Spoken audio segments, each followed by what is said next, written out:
नमस्कार। देश और दुनिया की तमाम फटाफट खबरों में आपका स्वागत है। खबरों के लिए आपसे निवेदन की यदि आपने हमारे चैनल को सब्सक्राइब नहीं किया तो कृपया करके आपके अपने चैनल को सब्सक्राइब कर लें।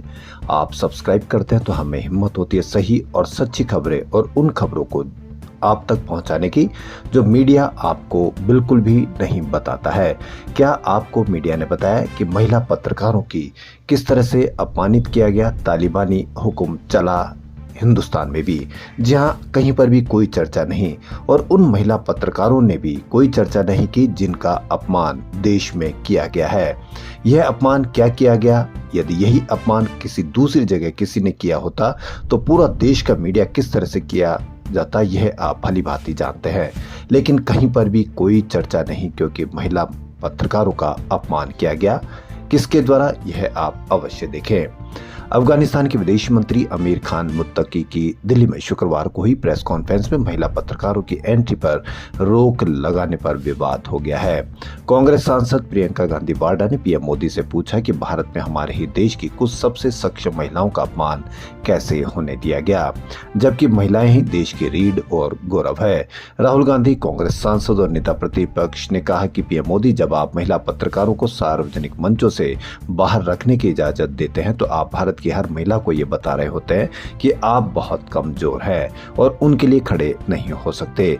इस तरह के भेदभाव पर, आपकी चुप्पी नारी शक्ति पर आपके नारों का खोखलापन उजागर करती है। वहीं पी चिदम्बरम, पूर्व गृह मंत्री और कांग्रेस नेता, ने कहा कि मुझे इस बात पर हैरानी है कि अफगानिस्तान के आमिर खान मुत्तकी की प्रेस कॉन्फ्रेंस में महिला पत्रकारों को शामिल नहीं किया गया। मुझे लगता है कि जब पुरुष पत्रकारों को पता चला कि उनकी महिला सहकर्मियों को नहीं बुलाया गया तो उन्हें बाहर चले जाना चाहिए था। वहीं महुआ मोइत्रा, तृणमूल कांग्रेस सांसद, ने भी कहा कि एक भारतीय मुस्लिम अपनी छत पर नमाज नहीं पढ़ सकता, पैगंबर से प्यार का इजहार नहीं कर सकता, लेकिन एक विदेशी मुस्लिम कट्टरपंथी अपनी आस्था के नाम पर हमारी जमीन पर हमारी औरतों के साथ हमारे कानूनों और मूल्यों का उल्लंघन करते हुए भेदभाव कर सकता है। इसके बारे में जरा सोचिए। आपको कहीं पर भी इसकी कोई खबर देखी, कहीं कोई चर्चा देखी? नहीं देखी, क्योंकि मीडिया के आप अब इतना कंट्रोल में आ गए कि मीडिया ही बताएगा कि आपको किसका प्रदर्शन करना है, किसका विरोध करना है। गुजरात में अपना जनाधार तलाश रही आम आदमी पार्टी ने सत्तारूढ़ भाजपा पर गंभीर आरोप लगाए। पार्टी ने एक्स हैंडल पर वीडियो शेयर कर आरोप लगाया कि गुजरात पुलिस ने किसानों के हक में आवाज उठाने वाले नेता को आधी रात के बाद करीब 3 बजे गिरफ्तार किया। किसान नेता की गिरफ्तारी से आक्रोशित आपका आरोप है कि भाजपा के शासनकाल में किसानों के हक की आवाज उठाने वाले शख्स को जेल की सजा काटनी पड़ती है। आपका सवाल, क्या किसानों के हक में खड़ा होना गुनाह है? आम आदमी पार्टी ने राजू भाई कारपड़ के खिलाफ पुलिस की कार्रवाई को गलत बताते हुए कहा कि उनकी गलती केवल इतनी है कि उन्होंने किसानों के हक की लड़ाई लड़ते हुए सरकार की नीतियों के खिलाफ आवाज बुलंद की। आपका कहना है कि कपास के किसानों के लिए सही दाम की मांग करने वाले पार्टी नेता को गुजरात पुलिस ने जेल भेज दिया। कई बच्चों की जान लेने वाली कफ सिर्फ कोल्ड ड्रिंक के खिलाफ लगातार एक्शन लिया जा रहा है। दवा की बिक्री पर रोक लगाने वाले राज्यों या केंद्र शासित प्रदेश में दिल्ली का नाम भी अब शामिल हो गया है। दिल्ली सरकार ने अपने आदेश के जरिए कोल्ड ड्रिंक सिरप की बिक्री और डिस्ट्रीब्यूशन पर रोक लगा दी है। इससे पहले पश्चिम बंगाल सरकार ने खुदरा और थोक दवा विक्रेताओं को तत्काल प्रभाव से कोल्ड ड्रिंक कफ सिरप की बिक्री और खरीद पर रोक लगा दी थी, लेकिन आपको कहीं बड़ी चर्चा नहीं। वेनेजुएला की विपक्षी नेता मारिया कोरिना मचाडो को लोकतांत्रिक अधिकारों की रक्षा के लिए शुक्रवार को नोबेल शांति पुरस्कार मिला। इसी को लेकर कांग्रेस नेता सुरेंद्र राजपूत ने मचाडो और विपक्ष के नेता राहुल गांधी के बीच तुलना कर दी। उन्होंने दावा किया कि राहुल गांधी भी भारत में संविधान को बचाने की लड़ाई लड़ रहे हैं, इसलिए उन्हें भी यह सम्मान मिलना चाहिए। कांग्रेस नेता राजपूत ने सोशल मीडिया पर मचाडो और राहुल गांधी की एक साथ फोटो शेयर की। उन्होंने लिखा है कि इस बार शांति का नोबेल पुरस्कार वेनेजुएला के विपक्षी नेता को संविधान की रक्षा के लिए दिया गया है। भारत के विपक्षी नेता राहुल गांधी भी देश के संविधान को बचाने की लड़ाई का नेतृत्व कर रहे हैं। कांग्रेस लंबे समय से कहती रही है कि देश में राहुल गांधी ने मौजूदा एनडीए सरकार की तानाशाही के खिलाफ युद्ध छेड़ दिया है।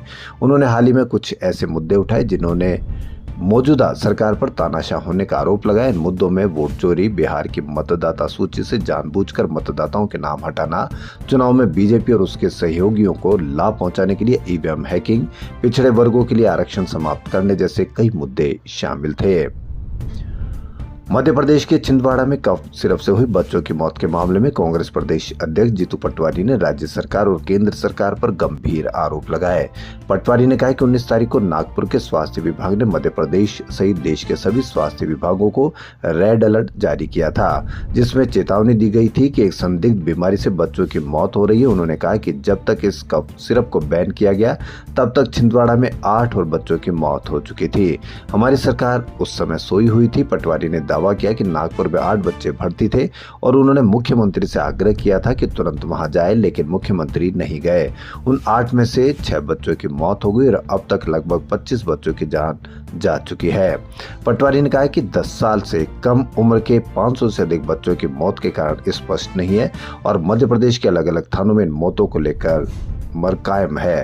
उन्होंने सवाल उठाया कि क्या इस बात की सीबीआई जांच नहीं होनी चाहिए।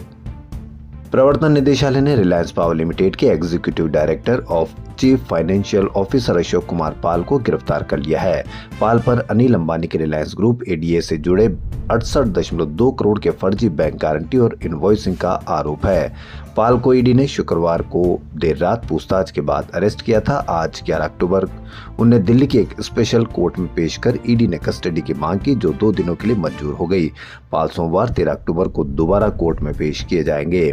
ईडी के अनुसार पाल ने रिलायंस होम फाइनेंस और रिलायंस कमर्शियल फाइनेंस से 12,524 करोड़ के लोन बांटे, जो ज्यादातर अनिल अंबानी ग्रुप की कंपनियों को दिए गए। पाल पर फर्जी दस्तावेजों को मंजूरी देने और पैसे गलत तरीके से ट्रांसफर करने का आरोप है, लेकिन आप कहीं पर भी कोई चर्चा नहीं देखेंगे। प्रधानमंत्री नरेंद्र मोदी ने शनिवार दोपहर दिल्ली के भारतीय कृषि अनुसंधान संस्थान में कृषि क्षेत्र के लिए 35,440 करोड़ की 2 बड़ी योजनाएं शुरू की है। उन्होंने पीएम 11,440 करोड़ की दाल उत्पादन मिशन योजना और 24,000 करोड़ की पीएम धन धान्य कृषि योजना का उद्घाटन किया। उन्होंने कहा कि कृषि और खेती हमेशा हमारी विकास यात्रा का महत्वपूर्ण हिस्सा रही है। समय के साथ ये जरूरी है कि कृषि को सरकार का समर्थन मिलता रहे। तो देश और दुनिया की तमाम फटाफट खबरों में फिलहाल इतना ही। यदि आपको हमारा चैनल पसंद आए तो लाइक, सब्सक्राइब और शेयर अवश्य करें। धन्यवाद।